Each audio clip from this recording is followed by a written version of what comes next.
Pakistan series সামনে রেখে মিরপুরে চলছে জোর প্রস্তুতি। আগামী ২০ জুলাই মিরপুর শেরেবাংলা জাতীয় ক্রিকেট স্টেডিয়ামে প্রথম টি-20 দিয়ে পর্দা উঠছে বাংলাদেশ পাকিস্তান সিরিজের। এরপর ২২ ও ২৪ জুলাই অনুষ্ঠিত হবে বাকি ২ ম্যাচ।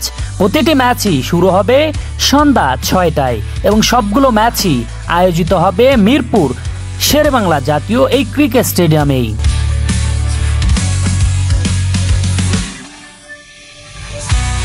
এই সিরিজকে ঘিরে স্টেডিয়ামে এখন চলছে জোর প্রস্তুতি।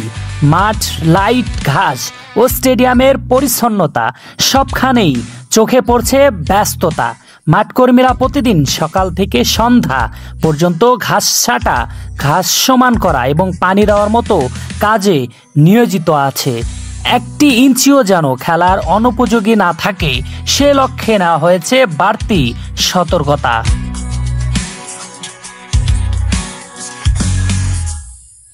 সম্ভাব্য স্পোর্টিং উইকেট তৈরির দায়িত্বে রয়েছেন অভিজ্ঞ pitch curator Gamini de Silva.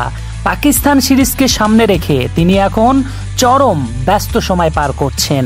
Pitch যেন ব্যাট ও বলের মধ্যে ভারসাম্য বজায় রাখে এবং আন্তর্জাতিক মানের হয়, এই লক্ষ্যেই প্রতিদিন সকাল সন্ধ্যা কাজ করছেন গামিনী ডি সিলভা।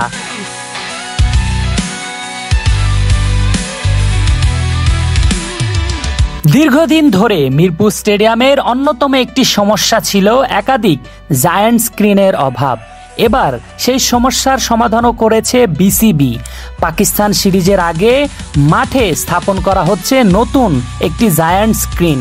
ফলে দর্শকরা এবার মাঠে বসেই আরও সহজে স্কোর ও রিপ্লে দেখতে পারবেন মাঠে বসেই।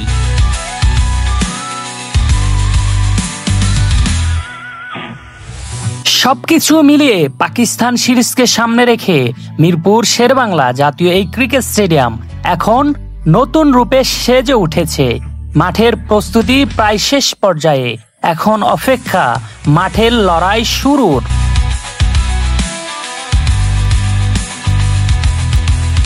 আরফিন জুয়েল, বাংলা স্পোর্টস।